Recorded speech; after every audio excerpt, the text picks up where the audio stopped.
Hi, good evening, everyone. My name is Kyla Hannington, and I'm the Public Outreach and Engagement Division Manager with the Prince George's County Office of Human Rights, the county's civil and human rights education and enforcement agency. Co-hosting with me tonight is Renee Ballabrooks, the Executive Director of our agency. Our office investigates complaints of civil rights discrimination, combats human trafficking around our region, ensures equitable access to all county government services in the language of a person's preference, and educates on matters of social justice and civil rights, and provides community programming to build understanding across the wonderful diverseness that is our county, our region, and our nation.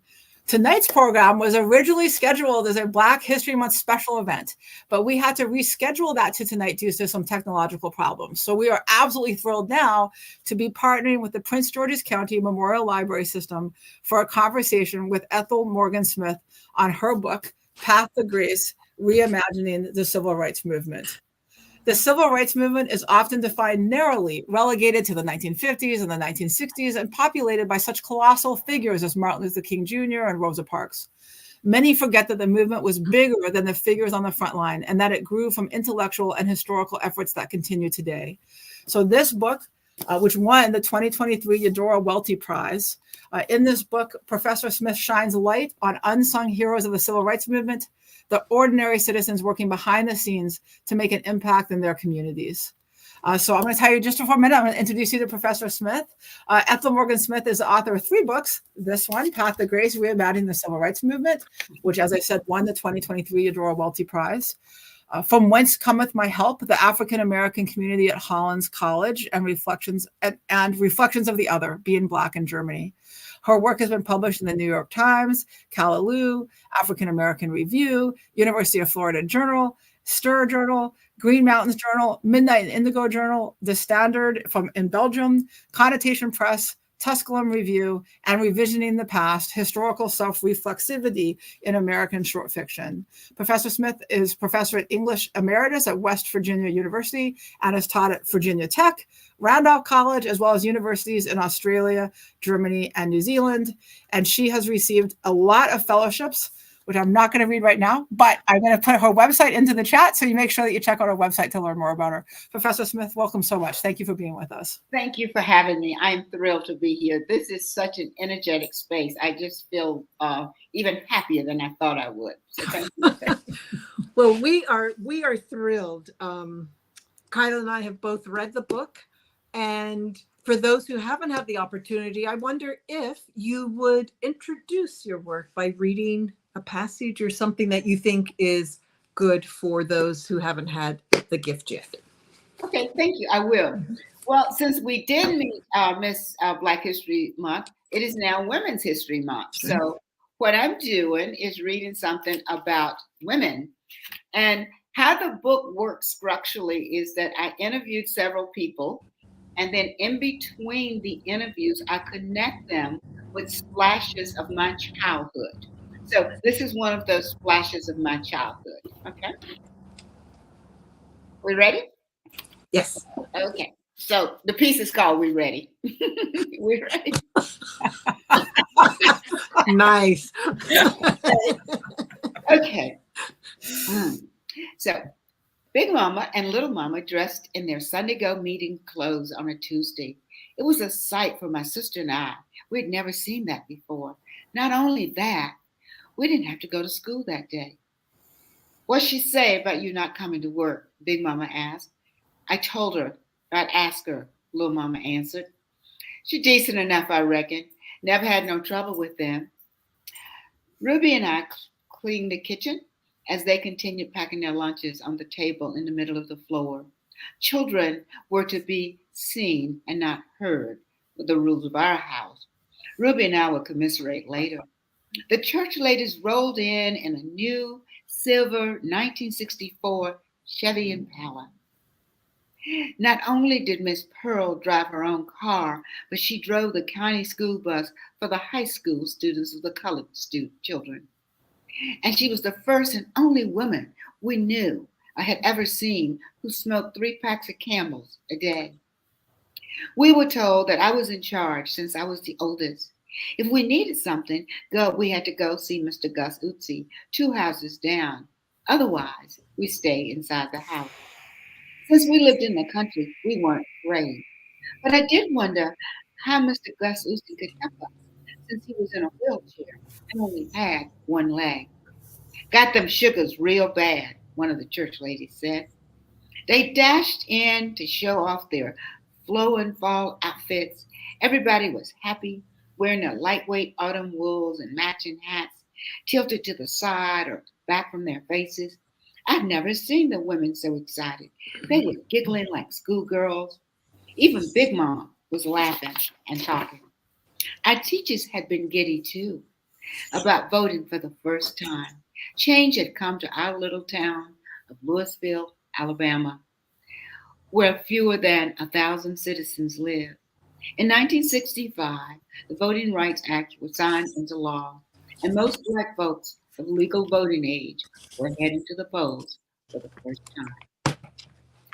People had been prohibited from voting because of racial discrimination by white poll workers asking stupid questions like how many bubbles are there in a bar of soap or how many words are there in the Bible. The Congress had the power to enforce this article by appropriate legislation. Mrs. Knox, our teacher, always read that part 3 times and banged her fist on the desk at the end. I never knew a time when civil rights was not part of my life. Although I didn't understand all of the language, but we knew times were getting better for us coloreds. But watching my mother, I wasn't sure how things were going to get better. I never understood why she had to go to work every day except a few Sundays out of a month so she could go to church. We wanted her to stay home with us. My sister and I knew our mother through work, not words, by touch and silence.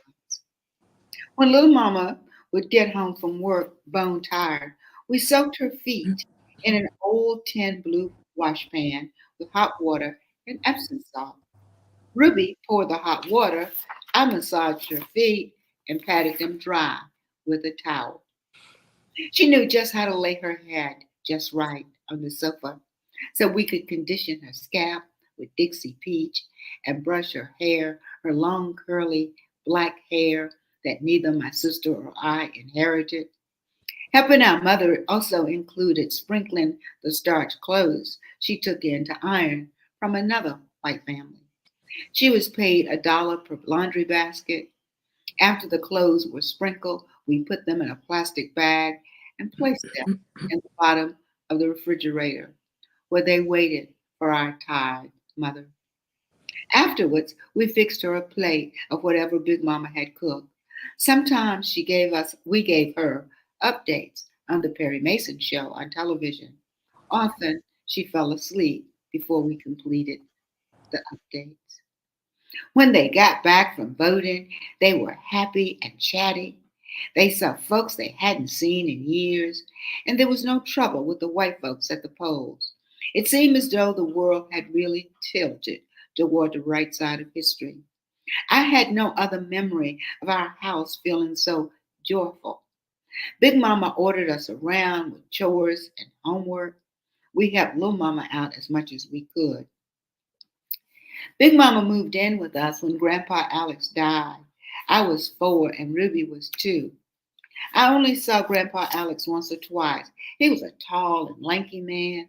I remember him kissing Ruby and me. His face was scratchy and he smelled like cigars. While Little Mama cleaned the white woman's house, Big Mama supervised the assembly line of domestic relations in our house. With Big Mama in charge of our house, delicious scents always waffled through the air. I loved leaping off the school bus and running into our warm and cozy house. Our yard bloomed too, just not like the white woman. Our flowers were more like splashes of yellows and whites here and there. But we kept our dirt yard swept with a homemade broom clean.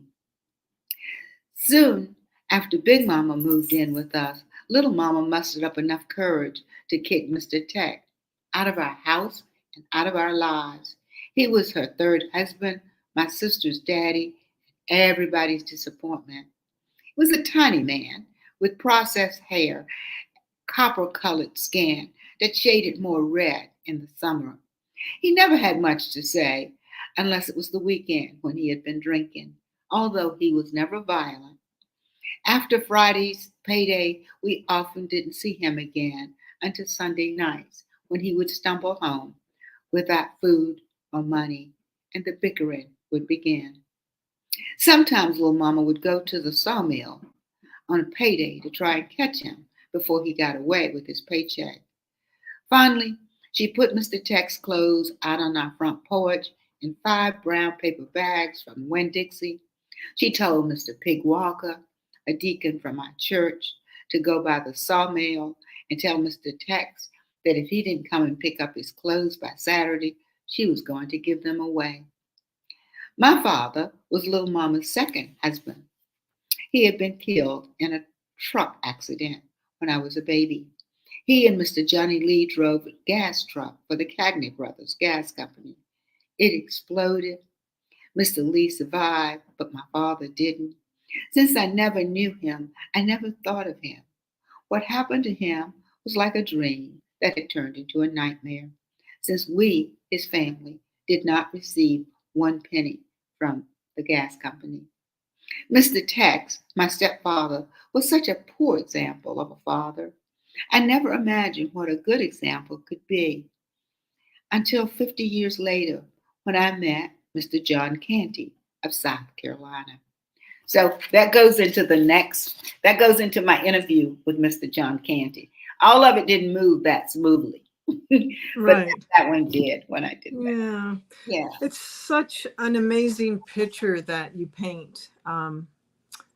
I was right there with you as you're describing, Yeah. And I appreciate the vignette that you shared, and shared a piece of you, which thank you, because that's giving a lot. And I also love how you picked a piece that talks about voting, because it is so Critical. Oh my word. And we are there, right? Yes. And so just the joy that you described, the excitement of voting. I wish we could recapture that. I know. I agree with you, because today we've gotten lazy. Yes. Yeah, when we could not get things, we value them. And when we Yes. get them, we don't value them. Education is the same way. Yes. It's so sad. That actually takes me into the first question I had. I'm so sorry. No All the problem. beautiful weather, I'm paying for it. But this vignette that you start off with, G's Bend. Oh, yes. Yeah. And, as you're describing this amazing work that's being done, I wanted to unpack a little bit, as you call it, sort of the third world or the developing world. Yeah. Talk a little bit about that, because I think for some it would be startling. Well, first of all, what we need to understand about G's Bend is that it's a peninsula. So you're on the water, one way in, one way out. Right. So the people would commute by ferry for a long time. But the Klan got mad because they had access to transportation and they could go where they wanted to. So they burned the ferry down. It took 40 years to rebuild it. Doesn't that sound like a developing country to you? It was just like, wow. Yeah. So historically, what we also have to remember, had there not been a G's Bend, there would not have been a Selma. Yes. Mm-hmm. Because what the people would do, they would go into the city of Selma, the town, and march and do civil rights work, do voting rights work. And then at night, they could go to G's Bend and be safe, because the Klan could not get them. And that is why the Klan was angry and burned the ferry down. But, so G was it gets its name because, of course, there's a bend in the Alabama River. And G is the name of the last enslaver. And he was supposed to be one of the better ones. But what happened was, after he died, His wife did not want to be there. She brought her relatives and they took everything. And those Black people nearly starved to death. So some people here in Birmingham heard about them. And then the Red Cross got involved and it saved their lives. Wow. They took cows, all the tools, everything that they could take. But these were the things that the people would use to grow food, to have food. Right. But it was a horrible time. The other slave owner was Petway. So a lot of people in Gee's Bend have the last name of Petway, right? Right. When they leave Gee's Bend, let's say they moved to Birmingham, they changed their name to Petaway, like runaway, as in runaway. Yeah. So, you learn so much by just talking to the people. And since I live in Birmingham, now I pay attention to that name, Petaway, and I see it all the time. Yeah. So that's how it got started. Dr. Sandra Ford, a childhood friend, decided when she was 9 years old that she was going to be a doctor. So we lived in Baldwin County, the home of George Wallace, Clayton, Alabama. She was at the doctor's office. She was 9 years old. And during this time, there was the coloreds on one room, the whites in another. And she said there was a woman who was sitting 2 chairs down from her. And the woman was in extreme pain. She was rocking back and forth and praying and singing. Mm-hmm. And her father, who was our principal, tried to get the nurse to let her see the doctor. And she would not. And this woman falls dead in front of this 9-year-old child. And this 9-year-old child said, she said and prayed, God, I will be a doctor when I grow up to prevent these things from happening. So that's why that's one of the reasons they got involved. Right. The Spirit of Luke. and they've been doing it for more than 20 years. It's amazing. Yeah. Yeah. It's such a great inspirational story about the power of one. Yes. And they get volunteers everywhere they go. They get volunteers from UAB Medical School, and they've been doing it now so that they're known, so that people know. They never are short on volunteers because everybody wants to help. Yeah. Yeah. But the indictment is that it is still like a developing world in that one small little place, not far from. Yeah. Now that's just one of the places that they go to. Right. So they go to Fort Deposit. They go to Hirschberg, Alabama, Union Springs, in that area. They go to another place in Greene County. I can't think of it right now. So every first weekend of the month, they go. In August, they go to Gee's Bend. So I always look forward to going to Gee's Bend in August. Mm-hmm. And not only do you see those beautiful quilts, those women can sing. Mm. So, and when you are there, you know the spirit, the ancestors are right there with you. And, there was a marketing person who got involved with them and took them around. Oh, they had mugs. I was in Boston that year, and there was a line of school buses, 3-4 miles away. And I'm sure those women weren't paid as well as they should be. But here's the thing that you have to think about. Those women had never been away from that area. Suddenly they were flying around, they were traveling, they were meeting people, they were people they never dreamed of meeting, and how much they were loved. Mm-hmm. So that when I went there the first time, they had showed me the quilt that they made for Senator John McCain. They made quilts for the Obamas, and they were so proud of their work, just so proud. But the place itself, other than the quilts, has about an 85-90% unemployment rate. Wow. Yeah, because there was one mill there, and that's where everybody worked. So once you take that away, you take away the livelihood of those people. Yeah. People. I don't know if you saw the scroll that Kyla put up, but one of our viewers was really appreciating the quilts that she, there we go. She took a course Oh, yes, yes. on the beautiful quilts. So thank you, Miss Jennifer. There was an exhibit of the quilts here in Morgantown at the library. I went to see it. I was disappointed. I don't know who, there was no sign of who put it together. Yeah, but I wanted more, information about it. Right. But it's good that they are getting to be known. Yeah. Because when you say Selma, people know who that is, but they don't understand the connection between Selma and G's Bend. Right. Just one more question. Would you tell us about John Canty then?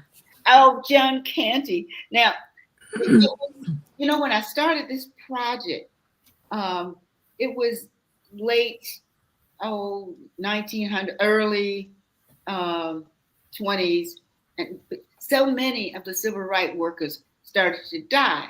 Because if they're the same age, that's what happens. It's like singers, movie stars, they just start to die.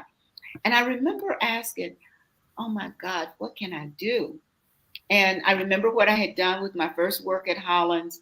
People in that community did not have running water until 1989. So anyway, I could not let that go.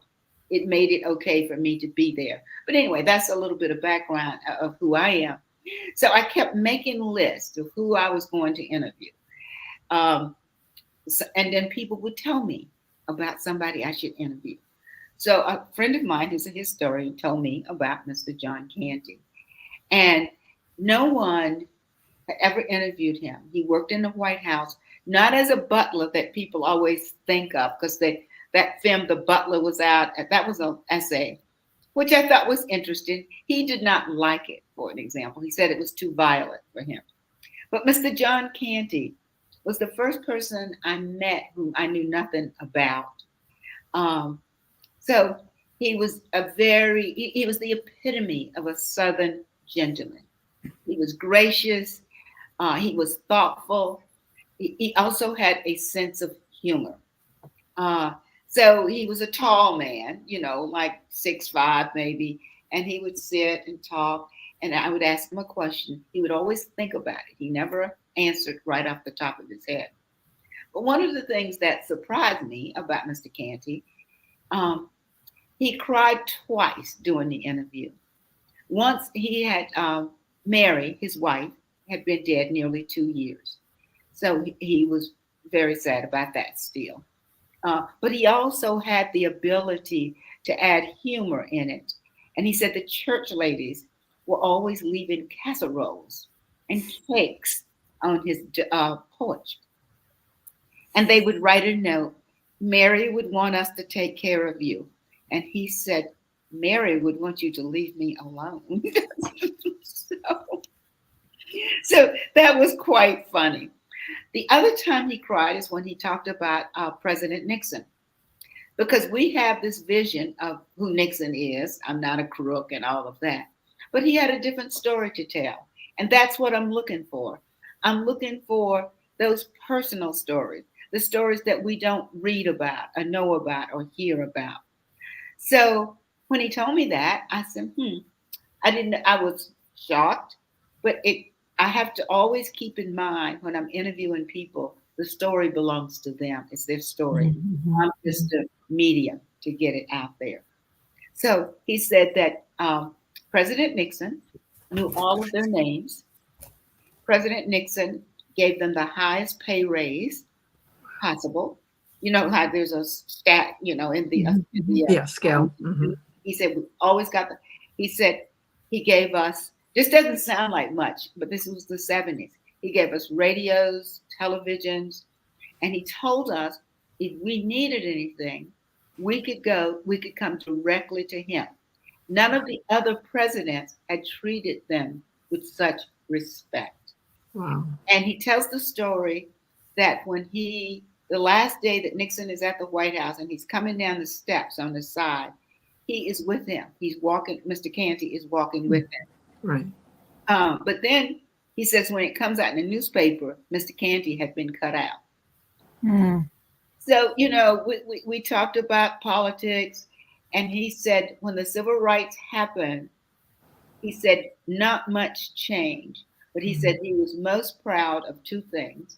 One is that Thurgood Marshall was appointed to the Supreme Court. And number two, he thought that what President Johnson did with the poverty program, he said that began to help people. But he said the white people, every week there was a lawn party and the president would come some of the times. He said, but the white people did a good job of keeping the presidents away from them, meaning he said the few black people who were scattered around, right, kind of thing. So, but that is Mr. He had all these postcards. He met Michael Jackson, and I said, well, what do you think? He said, he was nice.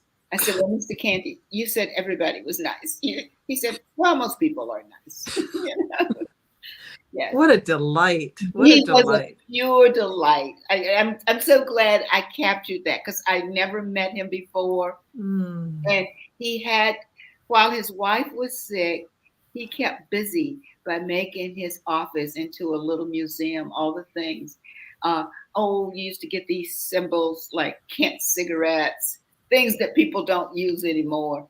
And he talked about what a privilege it was to work there.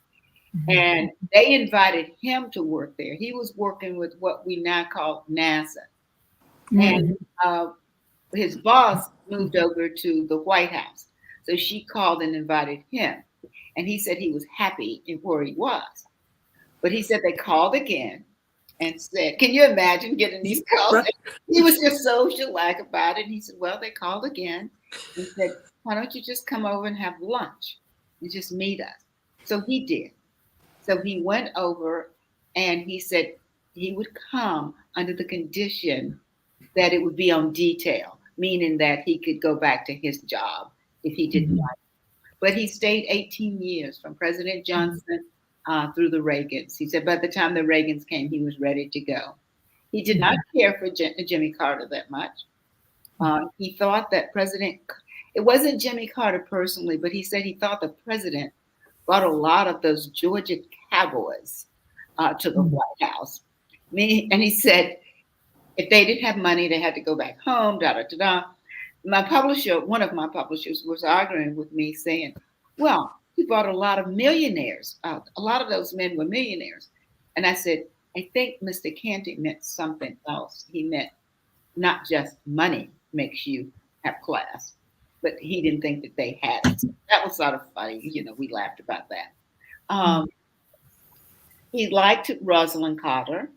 He did not like, the Fords weren't there long enough for him to develop a real relationship with. Right.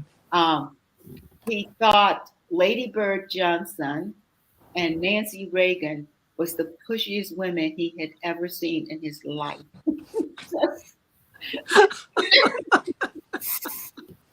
Yeah. Wow. It was.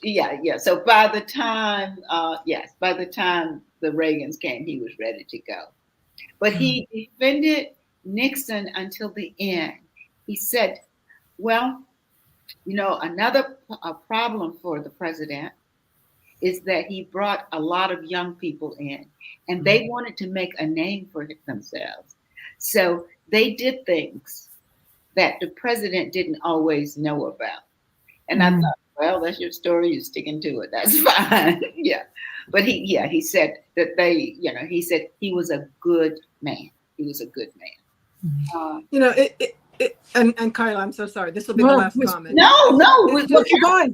Yeah. Well, it's just fascinating to hear other perspectives, right? It is. Right. We have what television showed us, what we read about in the newspaper, what everybody. Well, he was impeached. He was a bad guy, and the document. So it is refreshing, that. I mean, it doesn't negate what he did, but the history and exactly. Yeah, it humanizes him in a different way. It does, and reminds us all that sometimes very bad people do very bad things, Yeah. but it doesn't mean that they still don't have a little bit of niceness, right? That there is, right? Or maybe a lot of niceness, but just, corrupt in a different way.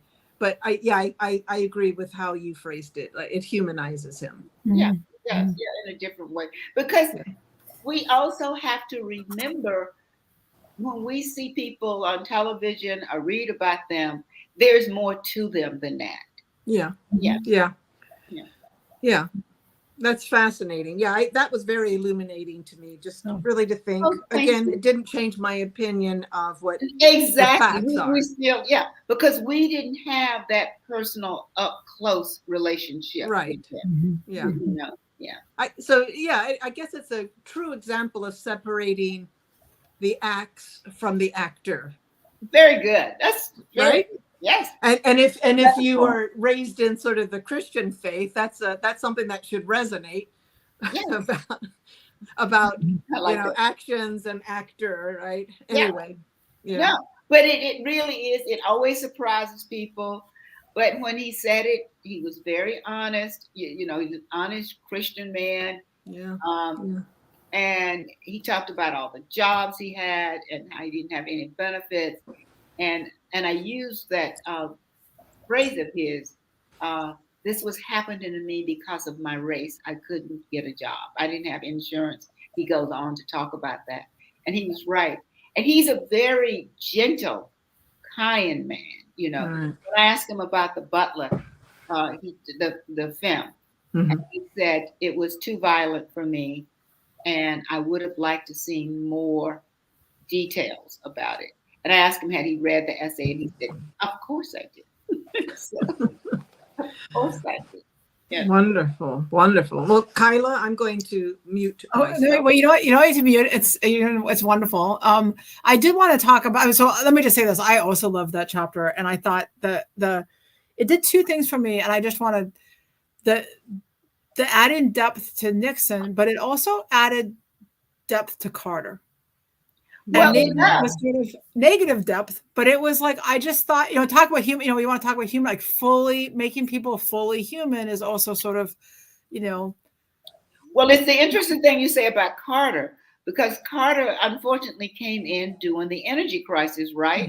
Yeah. Yep. So all the things, this was sort of funny, all the things that Nixon had given them, the televisions, the radios, the heaters, Carter took them back. That was another reason Mr. Kennedy didn't like him. And that's what I remember. It's like, how do you treat this? And I understand it's more complex, but it's like, how do you treat the staff? Like, what is that? What do we learn? What was that? How does that cause us to think things through? I don't know. I thought it was a wonderful chapter.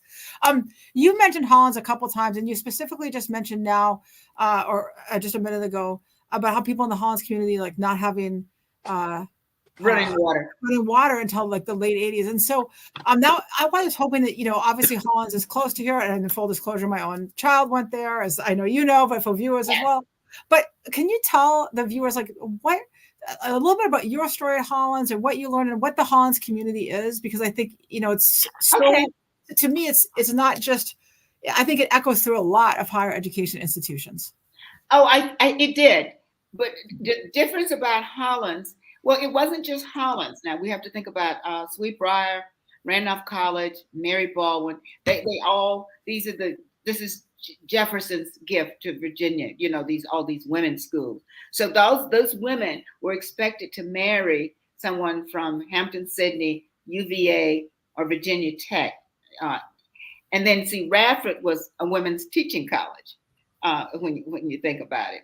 So at Hollins was founded in 1842. I learned this. I was 37 years old when I went to graduate school. And I just sat on the main building. They have about a dozen rocking chairs there. And I felt like I had been dropped in some Gone with the Wind movie, okay? It's the most beautiful place. So there was always noise. Somebody was always cutting grass, weeds whacking, doing something. And these were Black people. And in the cafeterias, it was the same thing. All of these people were Black people. So one day, I asked about these people, and I was told, oh, they live in the old field.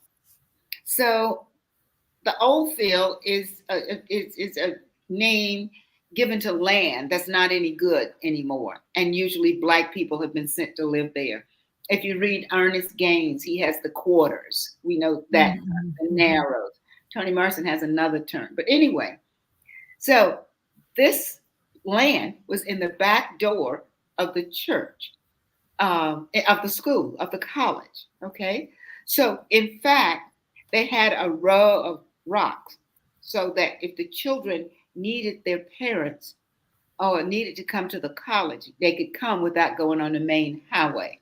Okay. So this was early on. So they had a church. They didn't always have a church, but they had a church.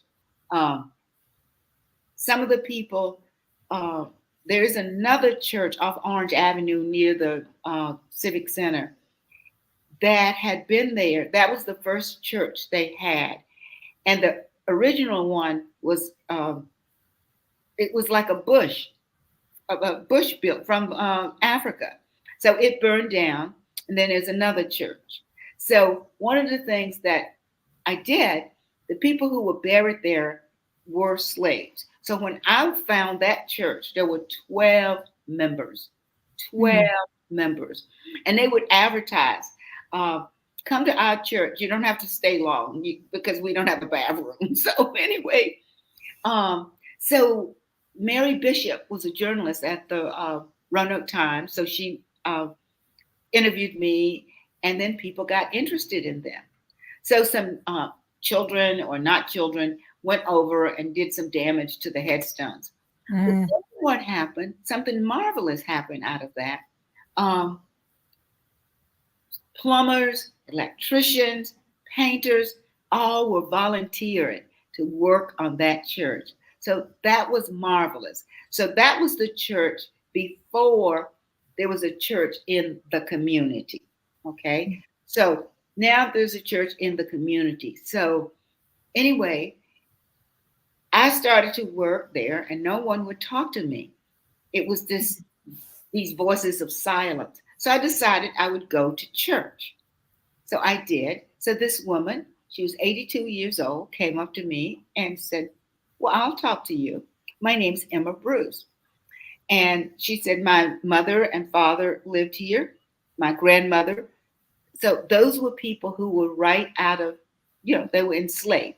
They weren't enslaved. And I want to make this clear, there were no beatings. There was violence, as she described. And they were always fed. There was food. So that it was still slavery, but a different form of slavery. So I have to, put that in. Because they had so many relatives who were in much worse shape than they were. And the church was more patriotic. The Cobb family were running things. So everybody, Mrs. Bruce said, she can remember a time when she made 15 cents an hour. Okay. So in the 1930s, she was the only person in the church, including the minister, who could read or write. Wow. I know, exactly. But they would not allow her to be called secretary because that was a title reserved for men. So I asked her, well, how did it make you feel? So she looked at me and said, oh, I don't work for silly people. I work for the Lord. And I thought, wow, she did not miss a beat. She did not, it was not, yeah. So that's how the community got started. But the people who worked there, their ancestors had been enslaved. Only one young woman from that community has ever graduated from that college. Now, Randolph-Macon did a better job. Mary Baldwin did a better job. So Mary Baldwin is the same age as Hollins, 1842. So what they did when desegregation came about, they integrated the school or desegregated the school with some of the janitorial children. But that solved a problem for them because they didn't have to do housing for the students. So there was no sleeping. Yeah. So they did something that was worthy, but they did it also to benefit them. And at Randolph-Macon Women's College at the time, It was founded in 1891, so slavery was over. So they did the same thing. They integrated the school with, I think 50, I did a DuPont fellowship at that college one time. I think I was told 50 students, Black students from the janitorial staff have graduated from Randolph College now it's called, I should say that. Yeah, that's a big difference. Mm-hmm. And at Sweetbriar, the African-American community that serves Sweetbriar is older than the college. The college is 1908. So that African-American community is much older than the college, but it still served them. They seem to not have had records, that told me, of the African-American students, but I'm sure they didn't have any because there weren't any. But there was so many other, think about Princeton. See, mm-hmm. These colleges were med college. That area, Witherspoon, that used to be an area where the Black people served the college. But the difference, the women, once they had children, they weren't as mobile. Mm-hmm. And the men, once they got freedom, they moved. That was the first thing they did. The second thing they did was change their names. Mm-hmm. Davidson College, Virginia Tech. You could name colleges, all, I'm sure Ole Miss, UVA. They mm-hmm. all had this kind of system. But the men were more mobile. One of the things that broke my heart when I'm doing research, in the library downtown Roanoke, they have a green room. And many of the young women who went to college there left their diaries there. And there were other information there that I found. But I found one letter. My guess is how it got to the diary. It wasn't written in the diary, but it was, in there. I believe the woman probably could not read and write. Mm-hmm. And maybe the student read it for her. And there was the woman must have been pregnant when the man left. And they all intended to go north, go east, go west, and make a better life for them and send for their families. Most of the time that did not happen. Mm-hmm. So the letter said, please send me locks of the baby's hair. That broke my heart. It still breaks my heart. Chances are they never got back together. He never saw that child. And just think how we take pictures today. Yeah. Mm-hmm. Yeah. But please send me locks of the baby's hair. That's all she could send, Wow. Poignant. Yeah. So Hollins, for a long time, they have forgiven me now for exposing, they kept saying to me things like, oh, there was never any slavery here. And you said, we're talking about Virginia in 1842. So in the beginning, the founder, Charles Lewis Cock, he had Suzanne, his wife, and they had 7 or 8 kids. And then they had 12 enslaved people that they brought with them to the college. Mm-hmm. So then when the students started to come, they would bring someone to college with them. Mm-hmm. Someone who was older, couldn't do the work. And that person stayed in the room with that student. They did their hair, they took out their slop jar, cleaned up after they threw up from drinking too much, the same way students do today. Mm-hmm. Then as the college grew, they couldn't keep that system. So then they put, Mrs. Bruce tells me this, they put little houses down by where the horse stables are. Mm-hmm. And then that became too small. So that's when somebody said, send them to the old field. And that's how that community is now. And they ridded themselves of the term old field. Well, I helped them to do that. So now they call themselves the Hollins community, which is a more appropriate name anyway. Right. Yeah. Right. So does that answer your questions about? Yeah, I mean, that's a wonderful introduction. Again, for people watching, like, this book is so fantastic. And usually we do our little plug at the end, but I'm going to do it right now, which is it's really worth getting. Get it from from our library, PGC MLS, or your local library, or your favorite independent bookstore, because the story is captured in it. There's, again, the unsung heroes, voice, names you might not have heard, but these stories that are, the way I understand it is that, of course, these are these stories that you tell, but they they're the ones you've captured, but they illuminate, thousands of other untold Oh, stories. yeah. It's so important. Well, like the story of Shirley Chisholm. And I Yes. interviewed a woman who was, and I talked to people who were at the elbow of some icons, and she was one of those icons. But it's just also the story of Susan Perry, whom I found out. I didn't know her for 40 years. I didn't know she was I didn't know she was Native American, Mm-hmm. But the best part of that story is, to me, one of the best parts is that history has such a long reach. Senator Buchanan of Alabama decided that they would put, and it was all male then, that they would put her on the agriculture committee, knowing that she was representative of Brooklyn, right? So she accepted it. And as a result of that, that's how this country got food stamps and WIC today. Yeah. And we don't think about that. We don't think about, that's what I mean when I say history has a long reach, because we do such a poor job of teaching history. Yes. We have tried so long to wash it out, to do this, Yeah.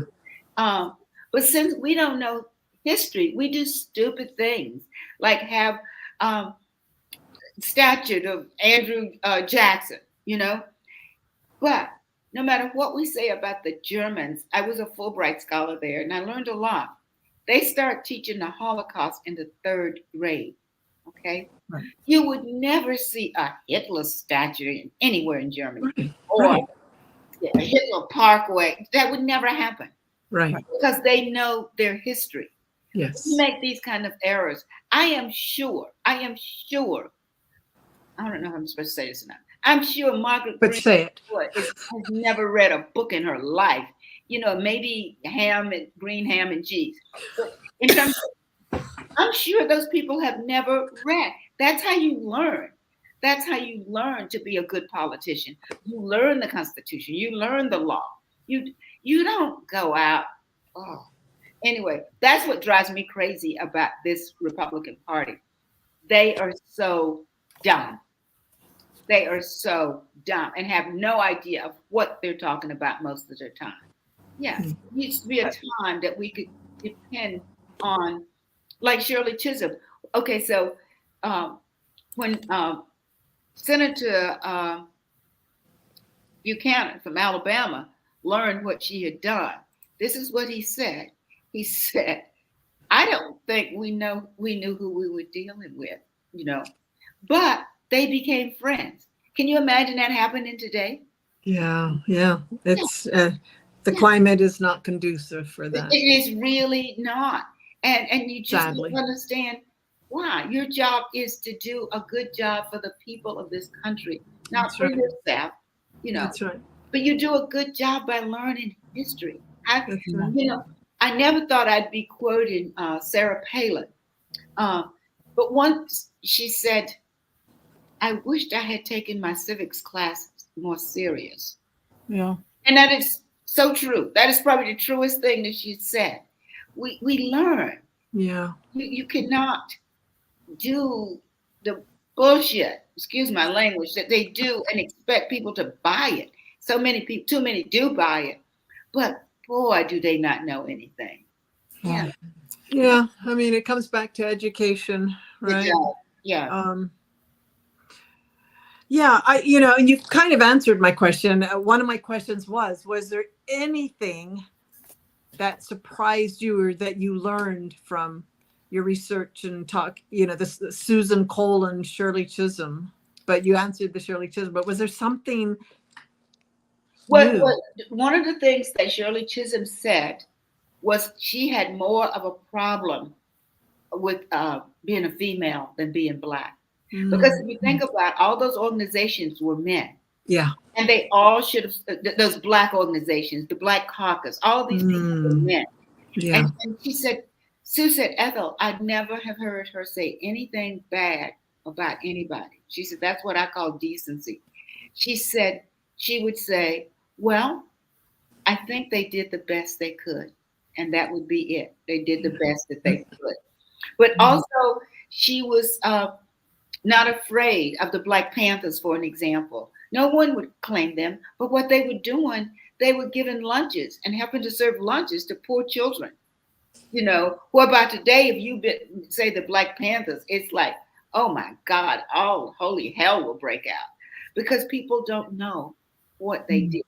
They know what they think they know. They know the worst of what they think they did, They don't know. So Shirley Chisholm had this attitude is we don't have to, it's what Obama said. He said, I'm not just the president of Black people, I'm the president of all people.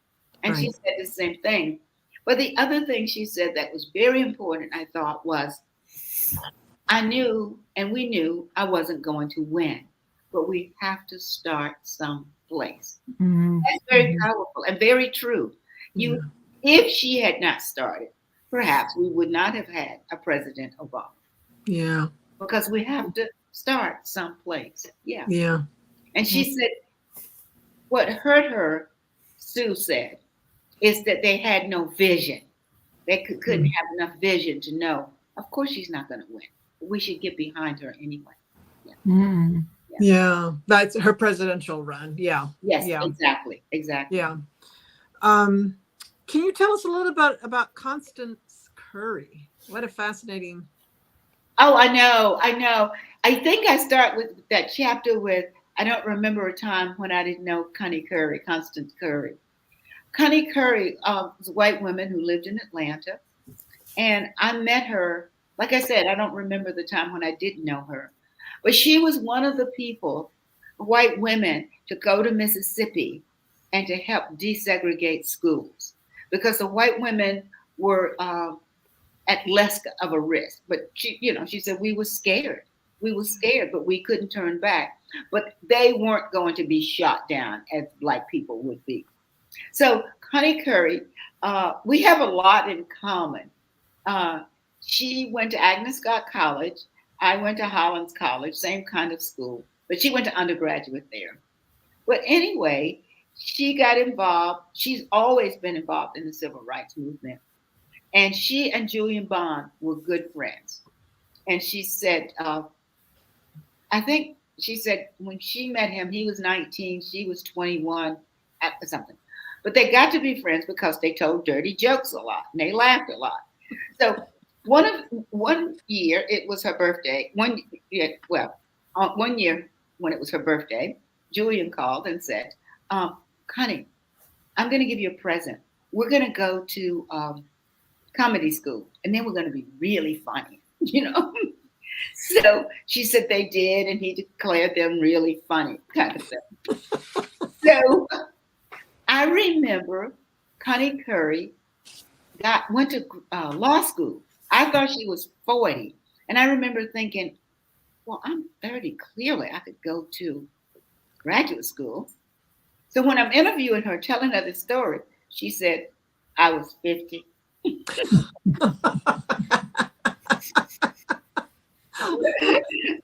But she said, I went to law school because not to practice law. She said, I went to law school so I could get inside of these prisons and talk to these young boys. Mm-hmm. Like these private, that we see more and more, these private facilities.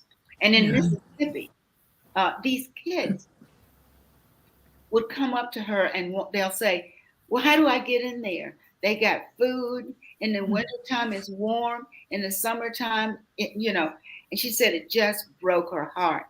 And when she raised the issue about schools, they would say, they don't need schools. They're going to be in prisons all their lives. Mm-hmm. And she said it just killed her, the way that happened. So when Mississippi desegregated schools, or supposed to have been, there was a family, the Carter family. They had 12 children.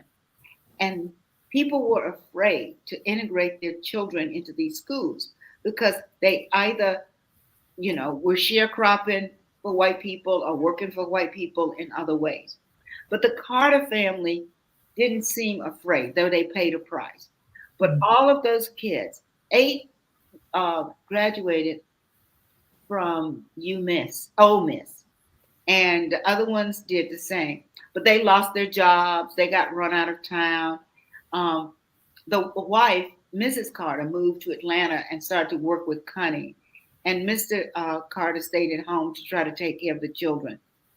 And Connie said she had not seen her. It was a meeting in years. And she looked over and said, oh my God, all those children finished school.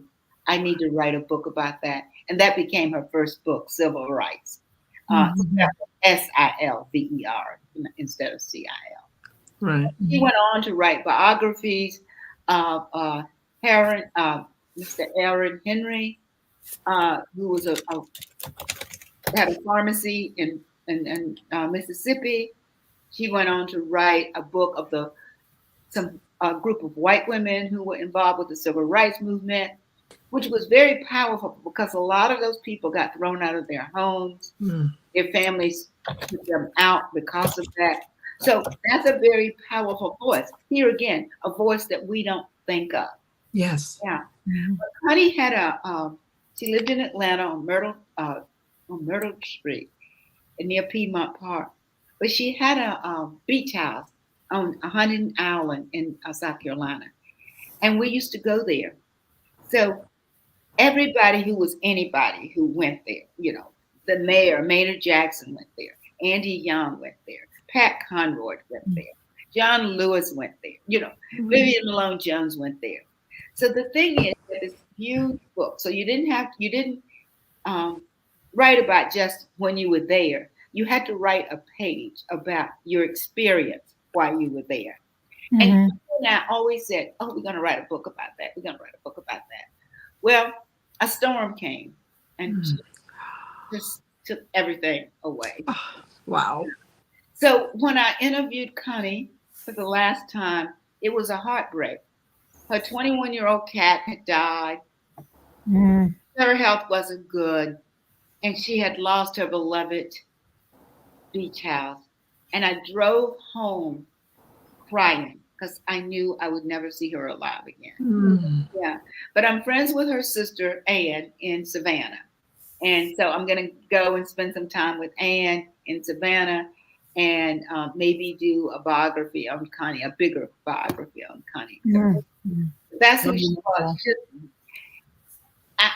Just marvelous, funny. And see, another thing about Connie, her parents had immigrated here from Northern Ireland during that time, here meaning America. So they first were in New Jersey, and then they ended up being in Greensboro, North Carolina. So I said, well, how was your life there? She said, well, it was quite different. We saw and I knew the racism. And her mother had no friends because her mother read and would treat the help with respect and pay their Social Security and do all the things that a responsible person should do.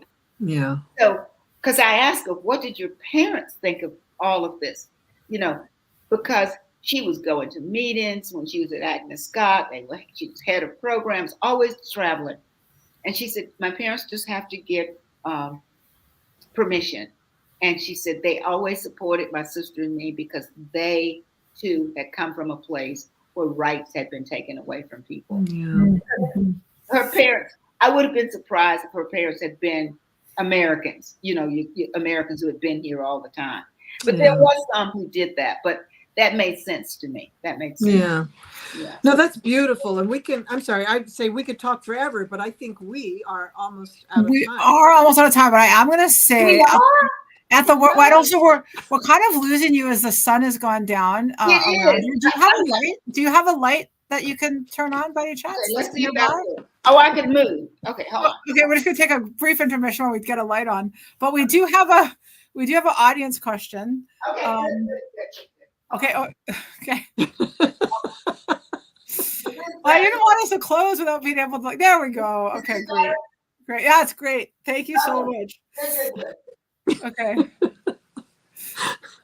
You're such a sport. Thank you so much. And I know we actually are getting to time, but I did want to give you this audience question that came in kind of right in the beginning, actually. Okay.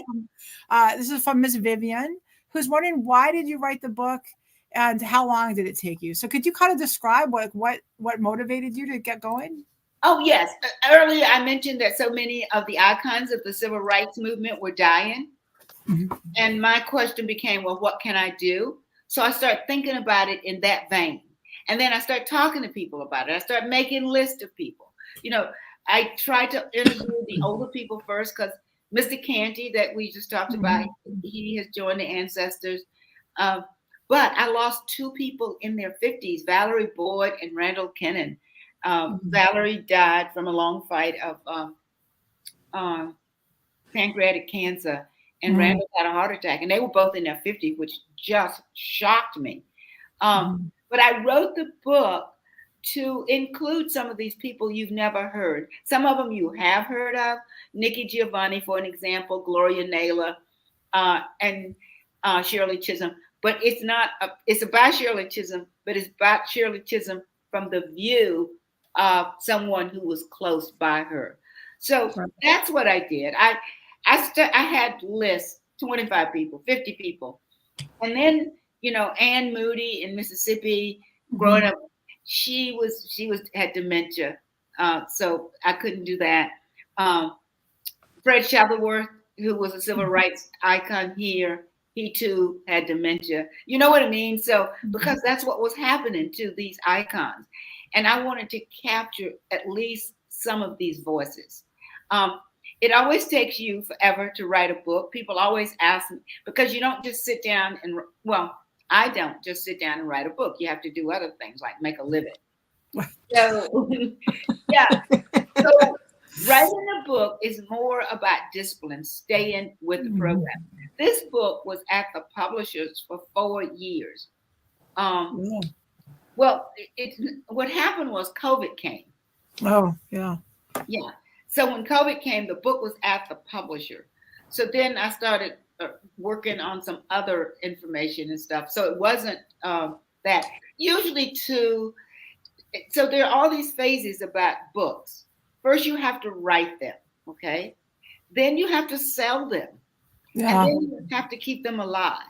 So all of those phases are very hard, but they're worthy. And you learn more. You learn writing organizations, go to those. There are all kinds of classes online you can take now that wasn't available to me. When I went to Hollins, there was no creative nonfiction. So Richard Diller said you can take fiction or poetry. That's been a long time. Yeah. So I found that community. I didn't know what I was doing, but I knew that I was going to stay with it. I knew I was going to stay with it and talk to people because it was worthwhile. Those people deserve to be known. As anybody who's written about the history of Holland, those people they should have been known. Yeah. Yeah. Well, it's a wonderful work. Thank you so much for the time and putting and capturing these voices and sharing them with all of us. So again, everybody watching at home, please get your copy. Oh, I hope so. Yeah. I'm really happy with the book. Yes. Well, I say to students, try new things. You can just do interviews, but that's sort of boring. You have to do something else with those interviews. Because people will get bored, they'll lose who they're talking about. So that's why I did the splashes of my childhood, and it gives you a breather, and then you can go into the next character without confusing that character with the first one that you've read. So that was the reason for that. Oh, thank you. You're welcome, Vivian. Yeah, it was just an absolutely wonderful book. So I really wanted, we do have to end because we're a little over time. So thank you everybody for staying with us for this event. Oh, thank y'all so much. And I don't feel so badly now that we have to reschedule. Oh, I think it turned out wonderful. And we're so grateful for you for coming back and being with us. It's just been amazing. Thank you, Renee. I appreciate it so much. It means so much to me. Absolutely. So I don't go off. I just wait until what happens. Oh, I'm going to say goodbye to everybody watching in just a minute and just stay with me, okay? So just give me a minute here. So everybody watching, thank you so much for being with us as well. We do hope you can join us at some of our upcoming events. We are doing another event on Thursday night for a debut book. It's coming out on March 19th. So we're having a little pre-launch party here, again, in partnership with the library system for the book, The Waves Take You Home. That's on this Thursday evening. And our social justice and community conversation, which is every Thursday from 2 to 3 p.m. in partnership with the University of Maryland and the library, continues as well. So we hope you can join us for those. You can find out about our will you events. put me on your mailing list and let me know when something's I will happening? also, yes, I'll put you on our mailing list. And actually, anybody who's watching at home that would like to be on our mailing list as well can email me, Kyla, at ohrstaff@co.pg.md.us. That's a lot to remember. Let me see if I have it somewhere where I can put it up for you. Yes, I sure do. So you can I have it. I'm sure. Okay, yeah, but for people watching at home, you can email me too, and I'll get you on there. And Ethel, I'll definitely add you. So everybody, again, thank you so much for being with us. Ethel, thank you. Thank you. Thank both of you. Hopefully see you all soon. All right, bye. Thanks. So is that